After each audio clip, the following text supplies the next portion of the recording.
네, 지난 3일 푸바오가 중국으로 떠났죠. 그리고 나서 푸바오와의 이별을 아쉬워하는 팬들이 많고요. 나아가서 동물 복지에 대한 관심도 커지고 있는데 정반대로 비좁고 열악한 동물원에서 이상 행동을 보이는 동물 사례도 여전히 적지 않고요. 특히 지난해 이른바 갈비사자, 바람이 논란의 부경동물원. 이곳은 폐업 후에도 여전히 방치된 동물들이 있다고 합니다. 관련 내용 동물자유연대 조희경 대표 연결해서 이야기 나눠보겠습니다. 나와 계시죠? 네, 네, 안녕하세요. 안녕하세요. 동물이 방치되는 경우가 많습니까? 종종 일어납니다.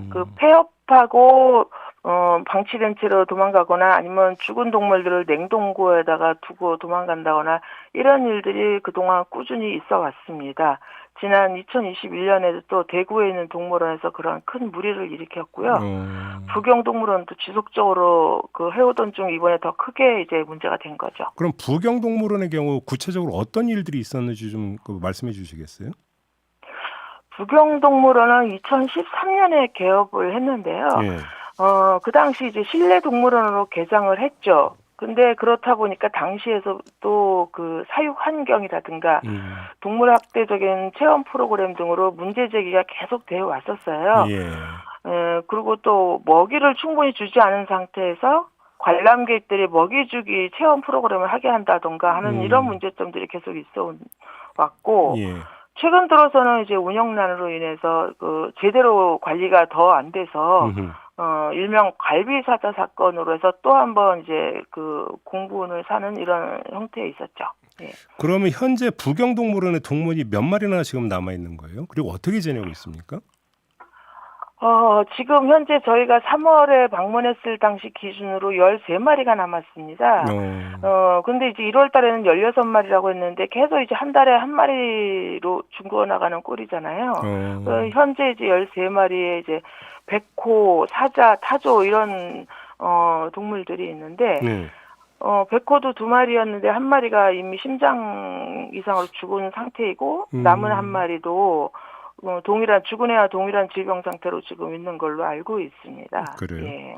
이 부경동물원의 경우 동물원 등록이 이미 지난해 취소가 됐고 환경청에서 지난 3월 19일까지 남은 동물을 다른 곳으로 옮기라는 명령도 내렸다고 하는데 지금 이게 이행이 안 되고 있는 겁니까, 그러면?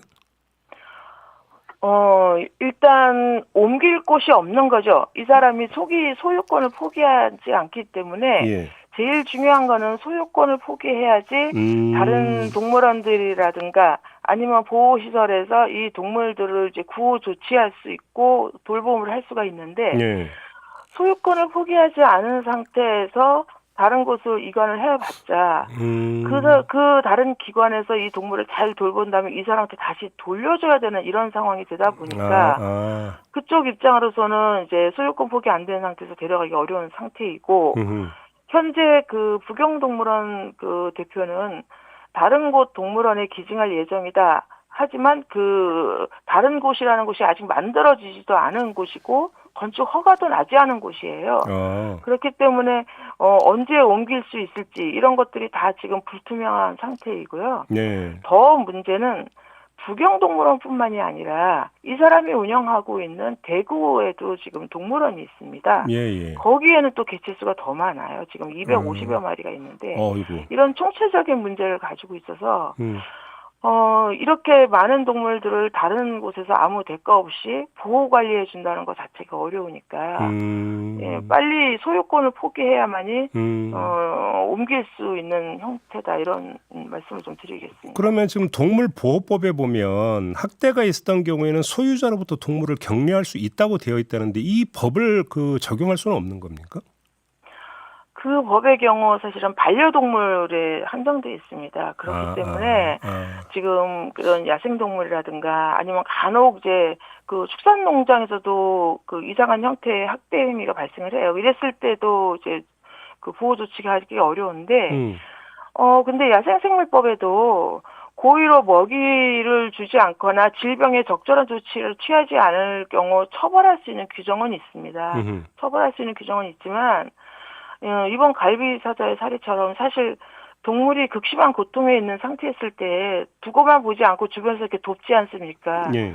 그렇다 보면 결과적으로 그 질병에 그 적절한 조치는 취하지 않았어도 타인의 적절한 조치를 취한 거에 도움을 또 준 상태이니까 이걸 처벌로 가기도 어려운 뭐 이런 상태가 되는 거죠, 지금.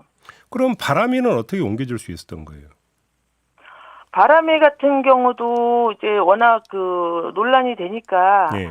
청주동물원에서 이제 도움을 자처했고 그렇게 해서 청주동물로 이송은 했지만 역시 바람이도 소유권을 완전히 이전하지 않고 일시적으로 보호 조치하고 있는 것으로 알고 있습니다. 그래요.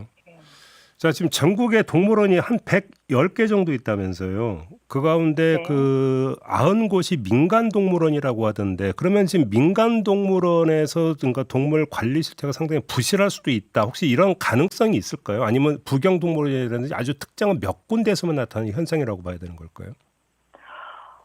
민간 동물원에서 문제 제기는 지금 계속 되고 있습니다. 부경 동물원뿐만이 아니라 네. 지금 현재도 경기도에 있는 모처에 있는 동물원이라든가 그다음에 실내 체험 동물원, 실내 동물 체험 카페 이런 곳에서 지금 계속 문제가 되고 있는데요.